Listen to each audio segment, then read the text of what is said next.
Hello friends, I welcome all of you to my channel Bank Nifty tomorrow. दोस्तों, I am certified in equity and derivatives. मैंने आपके सामने Bank Nifty spot का 5 minutes time frame का chart यहाँ पर display किया हुआ है। तो चलिए फटाफट बात करते हैं कि हमारा सेटअप क्या था, मार्केट ने हमें कौन कौन सी अपॉर्चुनिटी दे दी। तो गैप अप के ओपनिंग में हमने एक क्लियरली डिस्कशन ये किया था कि हम कॉल के बारे में सोचेंगे। रदर मैंने आपको ये बोला था कि पुट के बारे में मैं कल के दिन नहीं सोचूंगा, अगर सोचना है तो परसों के दिन सोचूंगा। इतनी अच्छी बढ़िया रैली होने के बाद मैं एकदम से पुट के बारे में नहीं सोचूंगा, पहले मार्केट को कंफर्म करने दीजिए। ठीक है, अगर कंटिन्यूएशन ऑफ ट्रेंड है, कहीं ऊपर का सेटअप मिलता है तो हम यहाँ पे कॉल बाय करने का ही प्लान मैं करूँगा। तो जैसे मार्केट खुली, एक डिप ले लिया, प्रीवियस डे हाई के आसपास उसने सपोर्ट लेके फर्स्ट कैंडल नहीं, यहाँ से एक क्विक मोमेंटम दिया 45,900 तक का। ठीक है, तो ये मोमेंटम जो है ओपनिंग का, इट इज़ वेरी डेंजरस। जो एक्सपीरियंस ट्रेडर है वही ये मोमेंटम में कुछ खेल सकते हैं, अदरवाइज बिगिनर्स के लिए it is a very risky कि ओपनिंग कैंडल में ही आप ट्रेड में घुस जाओ। ठीक है, ऐसा नहीं करना चाहिए। तो इसलिए मैंने एक चीज़ बोली थी कि अगर गैप अप खुलती है तो प्राइस एक्शन देख लीजिए, एक डिप का वेट कीजिए, जहाँ पर भी डिप मिलेगी वहाँ पे अपनी स्ट्रैटेजी बाय ऑन डिप हो सकती है। तो यहाँ पे फिर से मार्केट ने एक डिप दे दिया एंड ये 650 का जो लेवल है, ये कल भी मैंने आपको डिस्कस करके बताया था कि दिस इज़ इंपॉर्टेंट लेवल। यहाँ पर आप देख सकते हो इसकी इंपॉर्टेंस क्या है। कुछ लोगों ने मुझे पर्सनल मैसेज किया ड्यूरिंग मार्केट, जैसे मार्केट ओपन हो गया कि 650 की कुछ अहमियत ही नहीं रहेगी क्योंकि ये प्रीवियस डे हाई के पास आ गया, यहाँ से सपोर्ट लेके गया, तो वाई 650 इज़ इंपॉर्टेंट। तो यहाँ पे ये जो डिप लिया ना, यहाँ पर आप देख सकते हो कि what is the importance of this level 650। यहीं से सपोर्ट लेके फिर से इसको रिटेस्ट करके ये इसी के आसपास आके मार्केट ने एक ऊपर का फिर से मोमेंटम दिखाया ऑलमोस्ट 830 तक का। ठीक है, और यहाँ पे एक ये डबल टॉप जैसा स्ट्रक्चर बना, यहाँ से रिजेक्शन ले लिया मार्केट ने। ठीक है, तो यहाँ से जैसे मार्केट ने रिजेक्शन ले लिया, अच्छी खासी प्रॉफिट बुकिंग यहाँ पे देखने को मिली। मेरा कोई भी पुट में उतरने का कोई इरादा नहीं था, इसलिए मैंने पुट का कोई भी ट्रेड यहाँ पे नहीं लिया। इनफैक्ट यहाँ पे सपोर्ट जोन था। ठीक है, 280 के आसपास जैसे ही मार्केट ने सपोर्ट ले लिया, ये हैमर की कैंडल बनी, उसको जैसे ब्रेक कर दिया, यहाँ पे मैंने कॉल का ट्रेड लिया था, एक अच्छा खासा प्रॉफिट बुक किया। ठीक है, लेकिन टेक्निकल एनालिसिस में एक इंपॉर्टेंट चीज़ क्या होती है, मैं हमेशा आपको बताता हूँ कि सपोर्ट रेजिस्टेंस का बेसिस क्या है, सपोर्ट रेजिस्टेंस कैसे बनते हैं। तो एक बार जो सपोर्ट ब्रेक हो जाता है वो रेजिस्टेंस का काम करता है, और एक बार जो रेजिस्टेंस ब्रेक हो जाता है वो सपोर्ट का काम करता है। ठीक है, अगर ट्रेंड को, मार्केट को कंटिन्यू करना है उसी ट्रेंड में। अब यहाँ पे क्या हुआ, 650 सपोर्ट था, इसको इस लेवल को ब्रेक किया, उसके ऊपर मार्केट सस्टेन हो गई, डिप ले लिया, सपोर्ट ले लिया, फिर ऊपर गई, लेकिन दोबारा जब ब्रेक कर दिया तो उसके बाद अब 650 का जो लेवल है that has become a resistance. ठीक है, तो यहाँ पर देख लीजिए आप कि ये जो मोमेंटम एक क्विकली मिला था 280 से लेके 650 तक का, 650 पे दोबारा मार्केट ने रिजेक्शन ले लिया और एक डाउन ट्रेंड दिखाया, और क्लोजिंग यहीं पे कहीं कंसोलिडेट करते हुए 45,412 की एक्चुअल क्लोजिंग बैंक निफ्टी ने दी है। अब आप में से कुछ लोगों को ये डाउट होगा कि इतनी अच्छी रैली जो प्रॉफिट बुकिंग की आई है, इसको हमने क्यों कैप्चर नहीं करना है, क्या हम इसको ट्रेड नहीं कर सकते? डेफिनेटली कर सकते हैं, लेकिन मैंने आपको क्यों बोला था कि मैं पुट का ट्रेड नहीं देखूंगा कल के लिए, बिकॉज इससे क्या है, इससे अपनी आदत बिगड़ जाती है।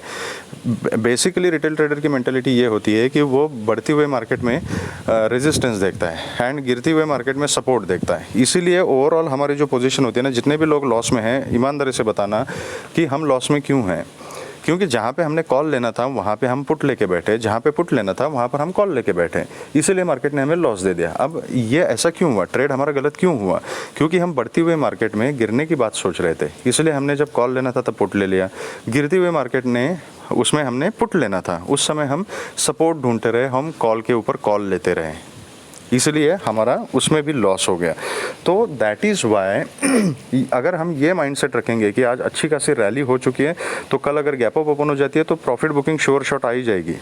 तो ऐसा नहीं है। अब पिछले आप 10-12 दिन का अगर आप कंटिन्यू ट्रेंड देखोगे मार्केट का, डेली चार्ट के ऊपर आप देख लेना, जो मार्केट ने ब्रेकआउट होने के बाद जो रैली दी है ऊपर की तरफ, अभी का करेक्शन का फेज छोड़ दीजिए, उससे पहले जब बॉटम से मार्केट ने रैली दे दी है विदाउट करेक्शन, स्पेशली निफ्टी का चार्ट देख लीजिए आप, गैप अप फिर अप ट्रेंड, गैप अप फिर अप ट्रेंड, गैप अप फिर अप ट्रेंड, कंटिन्यूअस मार्केट ऊपर ऊपर ऊपर जाती रही।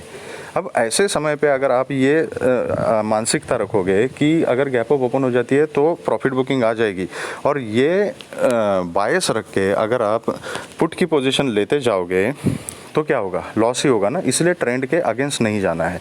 ये छूट गया तो छूट गया, उससे कुछ फ़र्क नहीं पड़ता। कल हमने इतना अच्छा खासा प्रॉफिट कमा तो लिया, तो मार्केट ने आज थोड़ा सा प्राइस हॉल्ट किया, यहाँ पे करेक्शन लिया है, थोड़ी सी प्रॉफिट बुकिंग देखी है, तो अभी there is some clarity on the chart. अब हम डिसाइड कर सकते हैं कि पुट पे कहाँ पे लेना है और कॉल कहाँ पे लेना है, ठीक है। तो अभी हम देखते हैं कि कल किस तरीके से इसको प्ले करना है। एक तो ये ट्रेंड लाइन मैंने ड्रॉ कर रखी है, इस ट्रेंड लाइन को मार्केट ने आज रिस्पेक्ट किया है, इसको आप ड्रॉ कर सकते हो अपने चार्ट के ऊपर। अभी कल अगर फ्लैट खुलती है ये 400 to 500 के बीच में खुलती है, 500 का एक रेजिस्टेंस यहाँ पे छोटा सा है, इसके ऊपर 650 is the very important resistance. इसके बीच में अगर ये 100-150 पॉइंट के लिए किसी को अगर स्कैल्पिंग करनी है तो 500 के ऊपर वो कर सकता है, ठीक है। अपना सेटअप है, आपको जैसे कंफर्टेबल लगेगा आप इसको प्ले कर सकते हो। पर्सनली मेरा रिकमेंडेशन ये है कि 650 का जो लेवल है इसके ऊपर ही हम बाइंग की पोजीशन बना सकते हैं, वो भी छोटी क्वांटिटी में, क्योंकि अभी फिर से मार्केट एक करेक्शन के फेज़ में आ चुकी है। कल अच्छी खासी रैली दे दी, फिर अभी रैली को रिज्यूम करने का कंफर्मेशन चार्ट को देने दीजिए, तब हम क्वांटिटी बड़ी प्लान कर सकते हैं। अभी हमने फिर से छोटी क्वांटिटी में काम करना है, जब तक अभी ये रेजिस्टेंस जो है ना, दो लेवल है, 650 का एक इंपॉर्टेंट रेजिस्टेंस है, उसके ऊपर 900 का एक रेजिस्टेंस है, मतलब 850-900 का जो जोन है यहाँ पर रेजिस्टेंस है। हमने जो डिस्कस किए थे जो कल टारगेट्स, वो मार्केट ने खुलते के साथ ही दे दिए। वहाँ पे 850 का हमारा टारगेट था, 900 तक मार्केट ने मूवमेंट दे दिया। अभी ये लेवल इंपॉर्टेंट बन चुका है, तो इसके ऊपर छोटी क्वांटिटी में कॉल की पोजीशन ली जा सकती है। 650 के ऊपर 900 तक के टारगेट रहेंगे, 850 to 900 तक के। अगर 900 के ऊपर मार्केट कंटिन्यू हो जाती है तो हम ट्रेल कर सकते हैं, और ऊपर फिर टारगेट जो है वो 46,030 एंड 46,130 तक के टारगेट ऊपर मिल सकते हैं। उसके ऊपर आप ट्रेल कर सकते हो 46,200 तक के लिए। अगर यहाँ पे मार्केट खुलती है, यहीं कंसोलिडेट करती है, और अगर कहीं 280 का लेवल 300-280 का जो जोन है उसको अगर ब्रेक करती है, 300 के नीचे 5 मिनट्स का क्लोजिंग मिलता है, तो मैं एक पुट की पोजीशन लेना प्रेफर करूँगा। यहाँ पे नीचे 130 तक के टारगेट हाथों हाथ मिल सकते हैं, और 130 को ब्रेक करने के बाद फिर 44,000 एंड 44,000 के नीचे 44,880-900 का जोन, इसके नीचे 44,750-730 का जोन है, ठीक है। इतने टारगेट्स हमें नीचे की तरफ मिल सकते हैं अगर ये इसी तरीके से अगर डाउन ट्रेंड कंटिन्यू करता है और नीचे ब्रेकडाउन दे देता है तो। लेकिन याद रखिएगा कि 45,180-200 का जो जोन है that was a important support. Although वो सपोर्ट अभी थोड़ा शिफ्ट हो चुका है, तो ये अभी 280 का सपोर्ट मार्केट ने यहाँ पे बना दिया है। तो प्रोबेबिलिटी है कि 280 के नीचे फिर 130 तक जा सकता है, लेकिन 130 का level was a important breakout level. तो यहाँ पर we have to be little careful. 130 को ब्रेक करने के बाद फिर नीचे और भी पैनिक सेलिंग थोड़ी सी देखने को हमें मिल सकती है। अगर गैप अप खुलती है, और गैप अप कहीं 500 से 650 के बीच में यहाँ कहीं गैप अप खुलती है तो मैं कोई भी पोजीशन इमीडिएटली नहीं लूँगा। यहाँ पे वेट करूँगा कि प्राइस एक्शन किस तरीके का बन रहा है, क्या पैटर्न बन रहा है। अगर यहाँ पे इसी जोन में 100-150 पॉइंट्स के बीच में मार्केट कंसोलिडेट करती है, जिस साइड में ब्रेक करेगी उस साइड में मैं ट्रेड लूँगा। अगर यहाँ पे खुलते के साथ ऊपर जाती है और 650 को रिजेक्शन लेती है तो ये रिवर्सल भी प्ले किया जा सकता है। आज के लो के मतलब 300 तक के टारगेट हमें मिल सकते हैं, उसके नीचे हम ट्रेल कर सकते हैं। अगर यहाँ से कंसोलिडेट करके ऊपर की तरफ ब्रेक करती है तो फिर 900 तक के टारगेट्स हम ले सकते हैं, उसके ऊपर ट्रेल कर सकते हैं। अगर गैप डाउन खुलती है और गैप डाउन कहीं पर भी ये 280 के नीचे ही खुलती है ना, मैं इमीडिएटली पोजीशन नहीं बनाऊंगा, क्योंकि इसके ठीक नीचे 130 का फिर से एक सपोर्ट जोन है।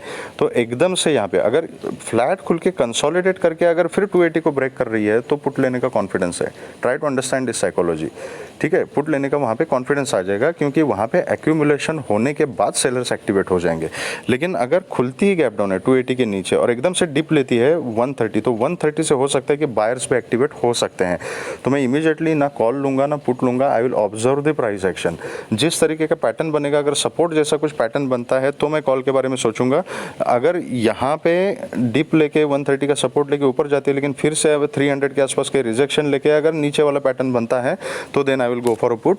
तो अगर गैप डाउन खुलती है तो प्राइस एक्शन एंड पैटर्न देखते हुए मैं डिसाइड करूँगा कि क्या करना है। अगर कंफ्यूजिंग मार्केट है, वोलेटाइल है, रेंज बाउंड है, कुछ कंफर्म सेटअप नहीं मिल रहा है, तो उस केस में आई विल अवॉइड। तो this is about bank Nifty. तो चलिए अब बात करते हैं कि निफ्टी में किस तरीके का सेटअप हमें मिल सकता है और कल किस तरीके से काम करना है। तो निफ्टी में देख लीजिए कि ये नीचे की ट्रेंड लाइन है, ऊपर की भी एक ट्रेंड लाइन यहाँ पे बन रही है। This is the upper trend line. ये थोड़ा सा ट्रायंगल के बीच में भी निफ्टी फंसी हुई है। As compare to bank Nifty, Nifty का थोड़ा सा चार्ट स्ट्रॉन्ग है, बैंक निफ्टी थोड़ा सा वीकनेस ज़्यादा दिख रही है। अब दूसरी एक चीज़ इंपॉर्टेंट मैं बताना भूल गया कि if I am not wrong, इस हफ्ते में वीकेंड में मतलब फ्राइडे या सैटरडे को शायद से ICICI और कोटक बैंक के कुछ रिजल्ट्स वगैरह भी आने वाले हैं। तो हो सकता है कि market specially the bank Nifty थोड़ी सी वोलेटाइल हो सकती है, कंसोलिडेट कर सकती है, रेंज बाउंड हो सकती है। तो थोड़ा कॉशियसली काम करना है बैंक निफ्टी में। निफ्टी के केस में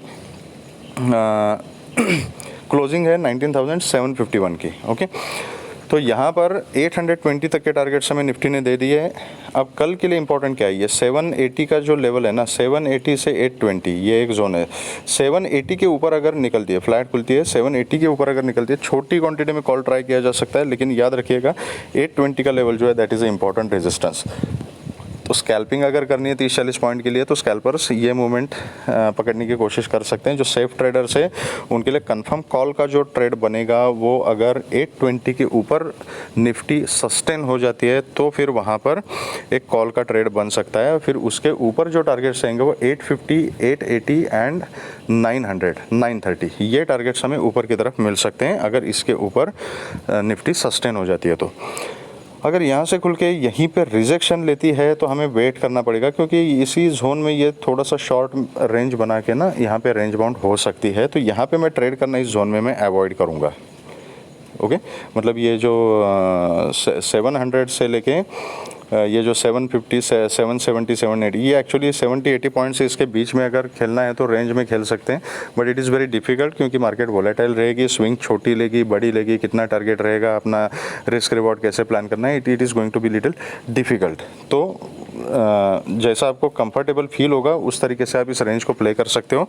मैं पर्सनली इस रेंज को अवॉइड करना प्रेफर करूंगा। या तो ये 770 के ऊपर ट्रेड करना शुरू करें, 820 का ब्रेकआउट दे दे, तब कॉल लेने में कॉन्फिडेंस आ जाएगा।